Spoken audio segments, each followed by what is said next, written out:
बढ़िया चुनाव लड़े राजेंद्र भाई भी। मोदी जी के नाम को तो नकारा नहीं जा सकता। जो 400 पार का नारा था, बहुमत भी हासिल नहीं कर पाई बीजेपी देश भर में। कि मोदी जी तो तीसरी बार प्रधानमंत्री बन ही रहे कि कल जब लोगों को आभास होगा कि जब भारत विश्व के शिखर पर ले जाने में चल रहा था, हमसे कहाँ चूक हुई, कहाँ भूल हो गई, हम किसके बहकावे में आ गए और हम माननीय मोदी जी को सहयोग नहीं कर पाए, उनको वोट नहीं कर पाए, ये ग्लानि लोगों में होगी, ये मैं दावे के साथ कहता हूँ। आपके प्रिय चाचा जी जो हैं, उन्होंने काफी बार चुनावी प्रचार के दौरान कहा कि विजय बघेल साहब जो हैं कोई भी चुनाव एक बार ही जीतते हैं, दूसरी बार जीतने का रिकॉर्ड नहीं है। अब उनके नतीजों को लेकर आप क्या कहेंगे? मेरा नाम नवीन दिल्लीवार है, द समाचार निरंतर आप देख रहे हैं, जिसके लिए मैं बहुत शुक्रगुजार हूँ आपका। देखिए, देश भर में चुनावी घमासान जो है उसकी समाप्ति हो गई है। नतीजे सबके सामने हैं और काफी चौंकाने वाले हैं। बीजेपी का जो 400 पार का नारा था, वहां तक वो पहुंच नहीं पाई, जिसने लोगों को काफी चौंकाया। वही एनडीए जो गठबंधन है वो 234 सीटें हासिल की है, उसने भी सबको चौंकाया। तो वही बात करें अगर छत्तीसगढ़ की, तो बीजेपी यहाँ पे क्लीन स्वीप करते करते चूक गई है। और जहां पे हम मौजूद हैं दुर्ग लोकसभा में, वहां पे विजय बघेल साहब जो वर्तमान के सांसद थे, उन्होंने रिकॉर्ड मतों से जीत हासिल की है। अब तमाम तरह की सियासी और चुनावी बात करने के लिए हमारे साथ मौजूद हैं विजय बघेल साहब। भैया, पहले तो बहुत बधाई, बहुत शुभकामनाएं। काफी भारी मतों से आपने जीत हासिल की है। तमाम तरह की बातें करेंगे, लेकिन उससे पहले जरा बताएं, काफी गर्मी के बीच में सारा सियासी और ये चुनावी घमासान हुआ है, काफी तापमान के बीच में आप लोग चुनावी प्रचार पे गए हैं। तबीयत ठीक है? स्वास्थ्य ठीक है? स्वास्थ्य तो ठीक है। मैं तो चुनाव के बाद वहाँ पे प्रयागराज फूलपुर लोकसभा में प्रचार के लिए गया था। वहाँ थोड़ी तबीयत खराब हुई थी 2 दिन 3 दिन तक, मगर अभी सब ठीक है और जीत के जश्न में हम सब बड़े उत्साह और उमंग के साथ एक दूसरे को बधाइयाँ दे रहे हैं। कार्यकर्ता भाइयों बहनों से मिल रहे हैं, अपने नेताओं से मिल रहे हैं और सबको एक बधाई शुभकामनाएं दे रहे हैं। जनता जनार्दन का आभार भी व्यक्त कर रहे हैं। सवाल जवाब का सिलसिला चालू करेंगे भैया, लेकिन उससे पहले जो आपके अजीज दोस्त हैं, प्रिय मित्र हैं, राजन साहू साहब, उनकी हार पे उनको और उनके समर्थकों के नहीं, हार जीत तो लगा रहता है। बढ़िया चुनाव लड़े राजेंद्र भाई भी, उनके साथी भी अच्छा चुनाव लड़े और अच्छा रहा। शांतिपूर्ण ढंग से बढ़िया चुनाव हुआ। उसके लिए कांग्रेस के लोगों को भी, भारतीय जनता पार्टी के हमारे साथियों को भी और जिला प्रशासन, पुलिस प्रशासन, चुनाव आयोग, सभी को मैं बहुत बहुत धन्यवाद देता हूँ। लगभग 4,48,000 मतों से आपने जीत हासिल की, वो भी ऐसे सियासी धुरंधर के सामने। ये जरा यकीन कर पा रहे हैं आप कितनी बड़ी जीत हुई है? और जीत का श्रेय सिर्फ मोदी जी को ही देंगे या अपने काम को भी देंगे? देखिए, मोदी जी का नाम तो था ही, लोगों का जो विश्वास है, कई लोगों से ऐसा पूछा जाता था कि आप किसको वोट देंगे, तो मैं मोदी जी को दूंगा, कमल छाप को दूंगा, भाजपा को दूंगा, कोई कोई मेरा नाम भी लेते थे। ये सब मिला जुला था, लेकिन मोदी जी के नाम को तो नकारा नहीं जा सकता, जो इस विश्व के बड़े नेता हैं और उनके जो कथनी और करनी है उसमें कोई अंतर नहीं। जो कहते हैं वो करते हैं। मोदी की गारंटी कहने से ही और हमारे संकल्प पत्र को जो विधानसभा हमने नाम दिया, उसके आधार पे यहाँ पे हमारी सरकार बनी, जिसको अक्षरशः पालन माननीय विष्णुदेव साय जी करना शुरू किया और उसी का प्रतिफल है इस बार इतने बड़े जीत का अंतर से हम लोग यहाँ चुनाव जीते। जीत की खुशी थोड़ी फीकी तो नहीं रहेगी? 400 पार का नारा था, बहुमत भी हासिल नहीं कर पाई बीजेपी देश भर में, इसको किस तरह से? नहीं, थोड़ा सा निराशा तो होती है। जब जिस ध्येय को लेके चल रहे थे उसमें कमी आई है, तो मैं तो सही बात कहते हुए हिचकता नहीं हूँ। मन थोड़ा सा वाकई में, लोग क्यों भरोसा नहीं कर पाए, क्यों कुछ राज्यों में हम पिछड़ गए, ये चिंता का विषय है और चिंता का विषय करेंगे हमारे बड़े नेता। इसके पीछे की रणनीति या राजनीति क्या मानते हैं? कोई बाहरी शक्ति, विदेशी शक्ति? क्या हुआ कि इस देश को तोड़ने के लिए, जैसे मैं एक उदाहरण बताऊं कि चाहे राम के युग में हो चाहे कृष्ण के युग में हो, जब साधु संत यज्ञ किया करते थे तो राक्षसी प्रवृत्ति के लोग या राक्षस लोग उसमें मांस और हड्डियां डाल देते थे हवन कुंड में। उसी तरह के लोग अभी भी है। विपक्ष में बैठे लोग जी इस महाअभियान में जो देश को कहां से कहां ले जाने की इच्छा रखने वाले मोदी जी और भारतीय जनता पार्टी एनडीए की सरकार आज 11वें से 5वें स्थान पर पहुंचे।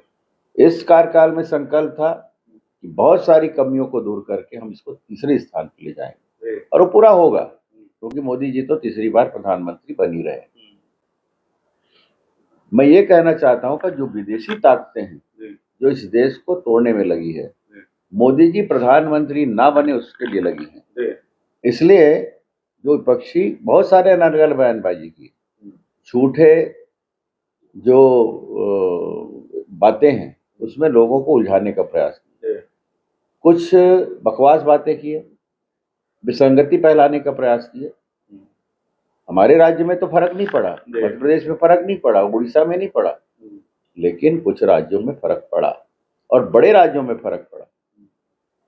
आज यही एक कारण रहा। लेकिन मैं दावे के साथ कहता हूं कि कल जब लोगों को यह आभास होगा कि जब भारत विश्व के शिखर पर ले जाने में चल रहा था, हमसे कहाँ चूक हुई, कहाँ भूल हो गई, हम किसके बहकावे में आ गए और हम माननीय मोदी जी को सहयोग नहीं कर पाए, उनको वोट नहीं कर पाए, ये ग्लानि लोगों में होगी, ये मैं दावे के साथ कहता हूँ। जहां एक तरफ जीत की खुशी है, वहीं पे आपने बोला कि थोड़ा मरार भी है कि हम 400 पार नहीं कर पाए और बहुमत भी हासिल नहीं कर पाए।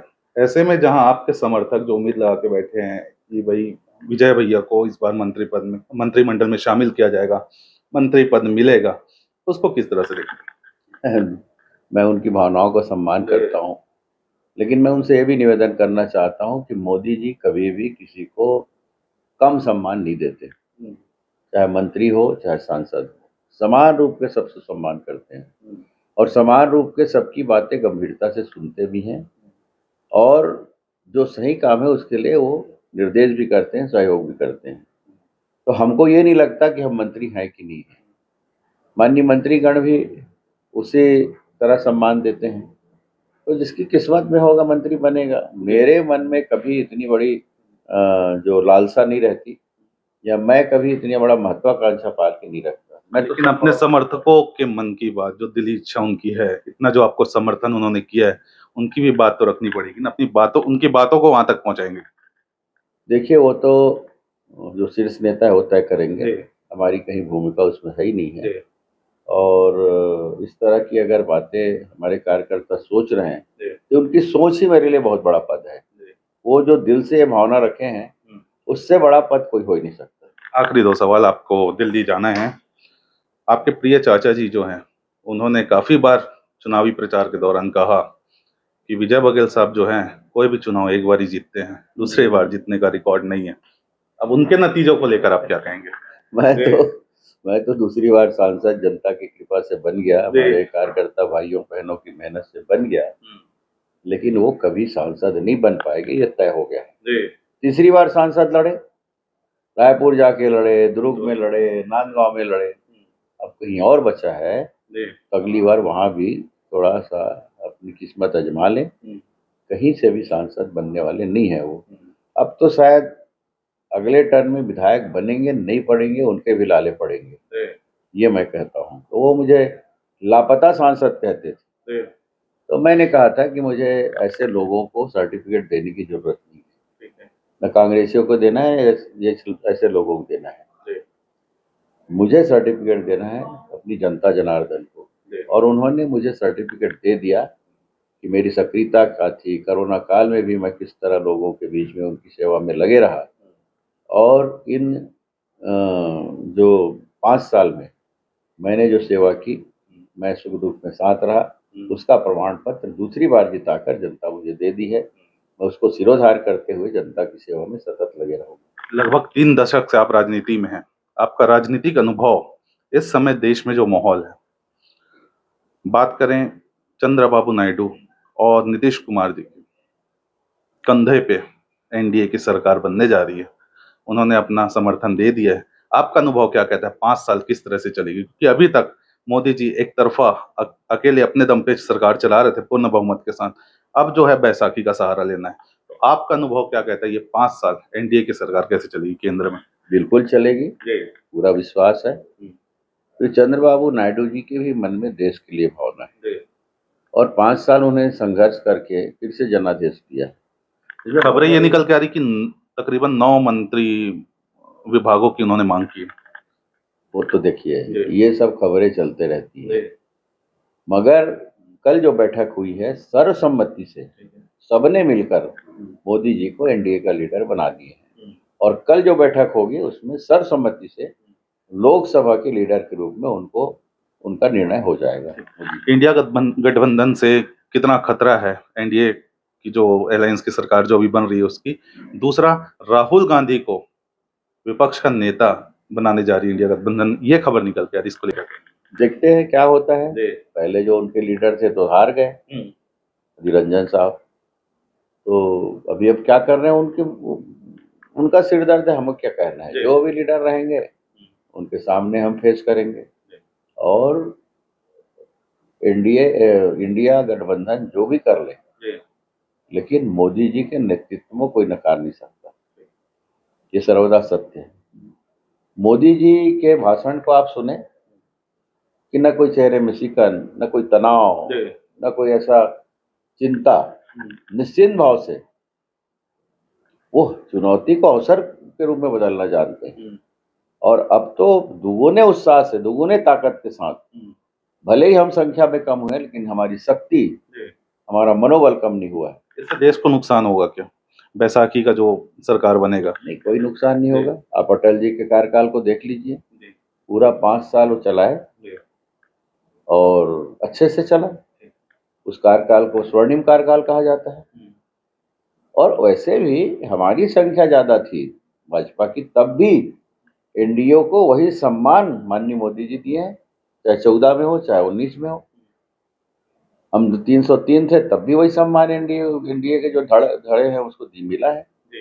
तो कभी भी मान सम्मान में कमी नहीं हुई है, ये उदाहरण है। इसलिए पूर्ण विश्वास के साथ हम कह सकते हैं कि ये कार्यकाल बहुत अच्छा चलेगा और अभूतपूर्व रहेगा। विजय 2.0 में क्या कुछ काम, क्या कुछ प्राथमिकताएं हैं आपकी जो रहेगी? लोकसभा बात करेंगे, बढ़िया है, तभी तो सब चीज करेंगे और जो कमी खामी थी उसको पूरा करेंगे, क्योंकि पहले कांग्रेस की सरकार थी यहाँ हमारे पहले कार्यकाल में, अब तो भारतीय जनता पार्टी की विष्णुदेव साय जी की सरकार है, डबल इंजन की सरकार है, डबल गति से यहाँ विकास होगा। तो ये थे विजय बघेल साहब। दिल्ली इनको निकलना है, समय की थोड़ी कमी है, इतने व्यस्तता के बीच में भैया आपने समय दिया उसके लिए बहुत शुक्रगुजार हूँ आपका। दिल्ली से जब लौटेंगे, उम्मीद जता रहे हैं मंत्री बन के लौटेंगे, समर्थक जो बोल रहे हैं कि मंत्री बन के लौटेंगे, तो अभी तो सांसद विजय बघेल साहब से हमने बात किया है, देखते हैं 1 हफ्ते बाद मंत्री विजय बघेल साहब से हम बात करते हैं। तब तक के लिए बने रहिएगा द समाचार के साथ। सार प्रणाम।